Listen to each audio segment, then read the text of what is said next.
Here are 3 singing tips for you worship leaders out there. I've been leading worship ever since I was young. I really started with guitar as my primary instrument, and I focused a lot on working on the guitar parts, working on the music side of things. And I didn't really think that much about my voice. I just kind of showed up and sang. And then at some point I really thought, what could I do with my voice? Like, do I have potential to improve? And so I really went deep into studying my voice, taking lessons, taking it seriously. And what was so cool is that I found out that really I could work with my voice in the same way I did with my guitar. I could be very intentional with how I sang. I could be very detailed and specific and use my voice like an instrument. And then I found myself setting down my guitar many times and just singing. And so I want to share with you kind of my main 3 takeaways from my vocal journey and my 3 vocal tips for you. And the first would be to really practice the songs vocally on your own. Because so many times it's easy just to show up to a rehearsal and Sunday and just kind of sing by default, just because you've sung the song over and over. So instead, really take the song home and practice it in this way. Sing through the song just on a hum. Take the melody and just hum it. And this will help you really register in your voice where the notes are and make sure as you hum that you're really making every note feel good in your voice, that you have a nice ringing, resonant hum sound with lots of head resonance, and that you are singing with connection through the notes. It's so much easier to do this on a hum because you don't have the consonants of words that split things up. So you can get your voice working really nice. And as you do this, you should be thinking about your breathing, that you're breathing from your diaphragm. You should be thinking about staying relaxed and making sure there's no tension in your neck or shoulders or throat or jaw even, and that you are singing on your breath. And whenever you reach tricky passages, make sure that you're supporting the sound. And so these are the things that you're going through your mind as you're singing on a hum. And then after I do that, usually I try to pick a vowel that is a vowel that's working well for me at that time, or a vowel with a certain purpose. And I'll sing the whole melody on a vowel, still getting it in my voice. And now I'm just noticing what I need to do with my breath and opening my mouth to create space. I'm making sure that the placement of my voice sounds good on all the notes, and that I'm relaxed, and that the sound is the tone that I'm going for. If I'm looking for like a more low larynx, open sound like Brandon Lake would sing, I'll kind of try to add that into the vowel. Or if I'm trying to work on singing the high note super light, I'll focus on that. And then you'll bring this into the words and sing the words just with a very good awareness that everything just feels relaxed in your voice. You're supporting the notes with your breath.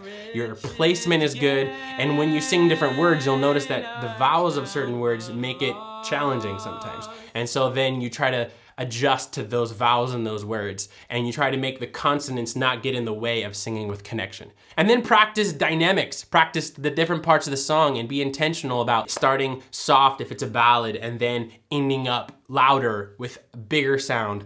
And as you're doing this, you should be practicing just your voice without your guitar or your piano to take away your attention. So that is really important, because it's easy for us to just default to always playing guitar or piano, but really take this time to focus on your voice as your instrument. I do recommend that you, however, plunk out some of the notes on the piano as you're humming things, so that you make sure that your voice is in the center of the pitch. Or maybe play some very simple chord just to keep your ear in the tonality, but don't play anything crazy. You're focusing on your voice mainly. So all these details, these are the things I'm thinking about, and I just blew through them. And if you're like, whoa, how do I do that? Then I suggest that you look in the description. I put there a link to our Vocal Groundwork course, and that goes through all this stuff in detail.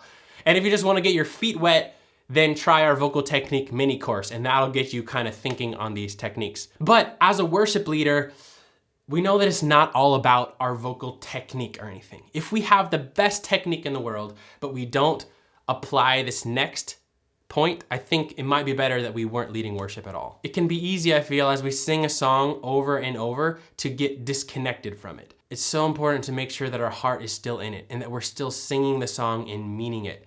And most of all, that we're open to the Lord to allow Him to use us, and we're just praying that the Spirit would work through us and work through these songs. The heart posture is the main thing, and hopefully that will come through in how we sing. But there are a few things that we can do as worship leaders, and things that I found helpful to kind of engage my mind, and also to help the people in the congregation really sense that we're singing these songs from our heart. It makes such a huge difference. For me, that's just been sitting down with the song, even pausing and just reading the words and trying to internalize them, perhaps even praying through them or wrestling through the words. And then what really helps to let this heart come across is to make sure that as you're singing the words that you're giving very clear diction. When I survey, if the words aren't coming across, even if you mean them, the people won't be able to understand them and they won't be able to sense your heart in there. Here, what I recommend is just sitting down with the sheet in front of you. I would suggest underlining the important words that you should really emphasize. One of the things you have to do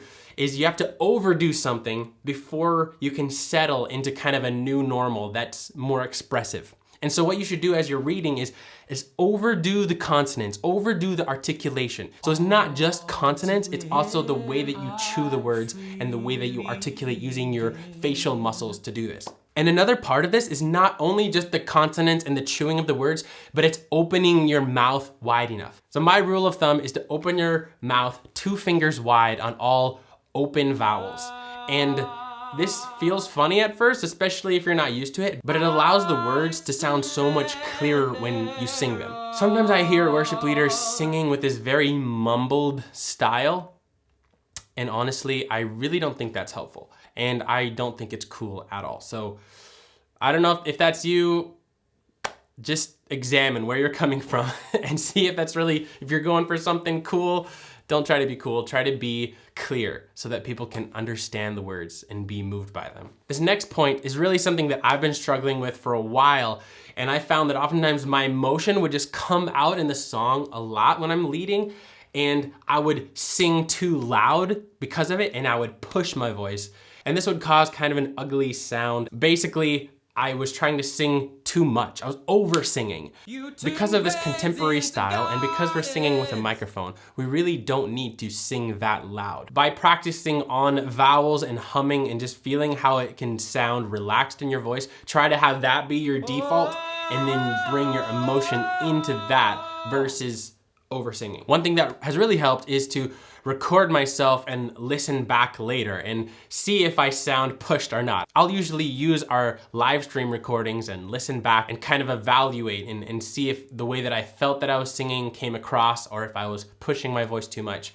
And then I just constantly try to improve myself and teach myself and be aware of what I can be working on. Your voice is an instrument, and it's really impossible to know how to not push your voice if you don't know how to sing with good breath support. So watch this video next to really get down how to sing with good breath support.